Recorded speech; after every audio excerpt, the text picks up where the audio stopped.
Damn, those are big fangs. Wow. Wow.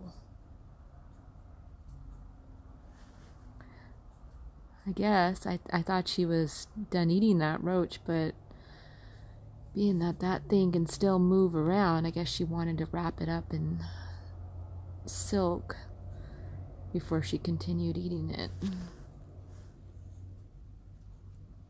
So maybe it wouldn't poke her so much, I don't know. How cool is that?